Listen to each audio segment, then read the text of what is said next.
Hi, so I'm going to talk about Information Technology Amendment Act and its implications for intellectual freedom in India.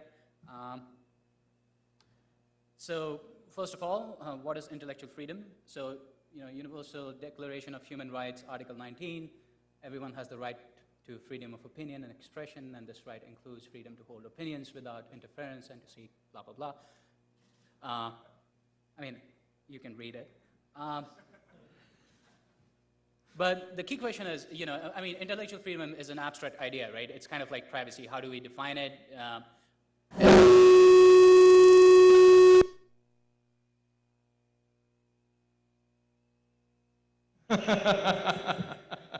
But, the definition of the concept might be difficult, but we definitely know that there are certain things that help facilitate intellectual freedom. Should I leave this now?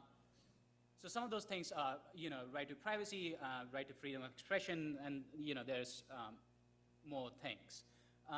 So the things that I'm going to be concentrating on is privacy and freedom of expression and how that is impinged upon by the Information Technology Amendment Act of 2008. So for starters, so this is going to be kind of the outline of my talk. I'm going to talk about the historical background of the act, its implications for privacy, its implications for freedom of expression, other criticisms. So obviously, it's not going to be, it's not going to have a positive. It doesn't have a positive impact on privacy and freedom of expression if it's followed by other criticisms.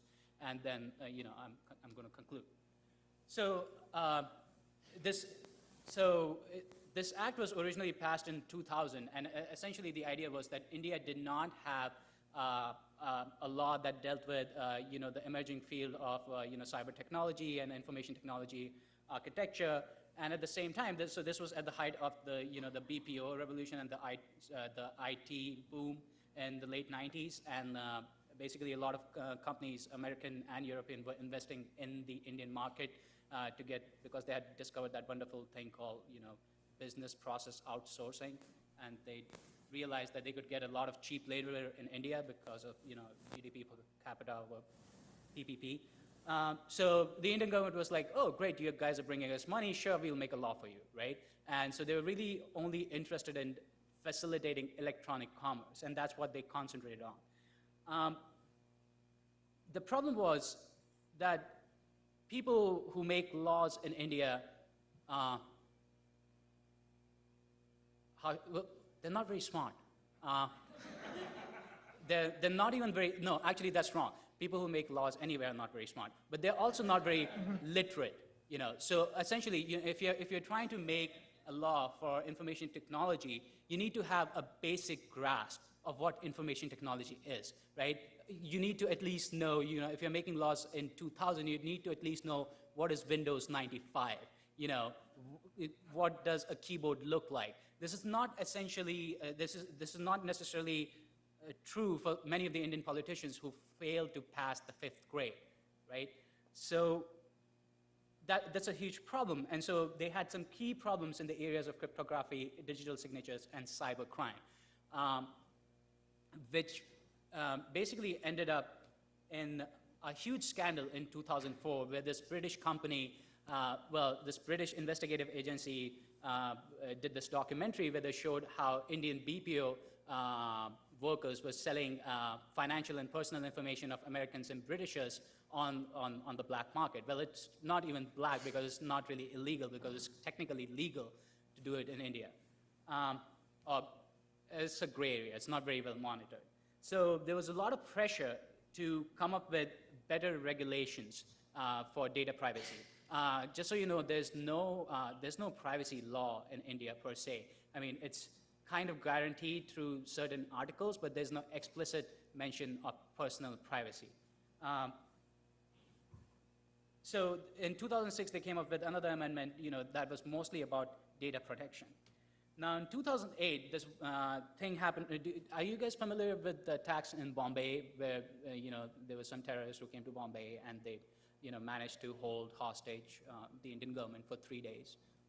Six guys, 12 guys, which tells you something about the competence of the anti-terrorist act, anti-terrorist measures that the Indian government takes, right? If 12 people who are not even very well trained can hold you hostage for 3 days. So there was the whole thing that, if we had been able to tap their conversation, if we had been able to, monitor their, the wireless and all the other communication media that they were using to plan this attack, that we would have been aware of the attack and we might have been able to do something about it.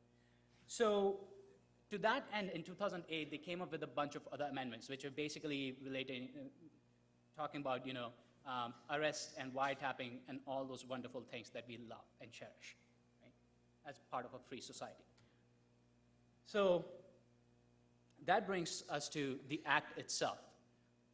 So what parts of the Act guarantee privacy? So there's Section 43A and Section 72A. And then there's something called the Information Technology Rules, which I guess are also being followed up with something called the Privacy Bill, although I'm not really familiar with it. But basically what Section 43A does says is, where a body corporate processing, dealing, or handling any sensitive personal data of information. And so it goes on. But basically what it's talking about is reasonable expectation of security measures, right? If you are collecting some sensitive information, you are expected to provide some kind of security and measures that would take care of privacy. And so what 43A provides, it provides a channel for civil lawsuits, that if you feel like that your service provider is not taking what would be considered reasonable precautions, and at the same time they're collecting a lot of information and making money off of it, then they can be sued for civil damages, right? Now 72A is slightly different. This is not about reasonable measures. 72A talks about someone who is collecting information with a malicious intent, right? And so this is talking about criminal liability and not just civil liability. So these are the two main sections that deal with privacy. The problem is both these sections only talk about private entities. There is no mention of the information that is collected by the government. I think everyone will agree that the government collects a ton of information. I mean, that's not the United States, it's every democratic government in the world, right? Which brings us to section number 69. Section number 69 is a wonderful section that allows law enforcement agents to do warrantless wiretapping. Now, anyone in this room who's not concerned about that? Anyone in this room believes that law enforcement agents are so nice and so, they're always just, looking out for you, that they can do, wiretaps at any point of time? This is a huge problem, not just because they're allowed to do wiretaps, but also because the level of people who are allowed to do wiretaps. Because originally, when the article was written, it had to be someone of the rank of commissioner, which is a reasonably higher up rank in the local law enforcement and the police. But now, even an inspector is allowed to issue, basically call for a wiretap. And there's not a lot of documentation that they have to maintain for something like this. And not only that, if you have someone who's of the rank of the inspector, so if you just think of cops in your own town being allowed to wiretap you, right, and keep that information for an indefinite amount of time and use it for any purpose, I think it's slightly scary. Not only because the cops might misuse that information, but also because the cops are not technically competent to actually keep that information in a safe, secure, and private way, right? I think someone earlier was talking about different trainings for different states in the United States for different law enforcement agencies. And most of those law enforcement agents are not really taught about information technology and how you deal with it. Now, think about their literacy levels and then downgrade it to a much lower level when we're talking about information technology in an Indian context, because even just the penetration of ICT services in India is a lot lower than the United States. And so they don't even have exposure to a lot of these services. But now what they do have, they have basically a get out of jail free card to do whatever they want to with that technology. So wiretapping is one of the key problems. So which basically led to, there's a professor and from Australia who says that India is therefore one of the few countries that have enacted data privacy laws for its private sector, but not for its public sector. Now, why should you care about it, right?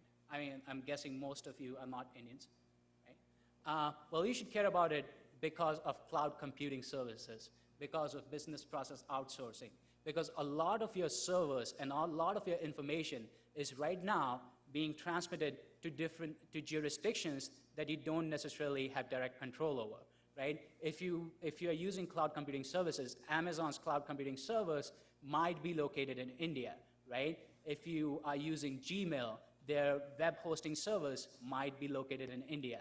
So those are all, that is all information that the Indian government can ask for without any reason, right?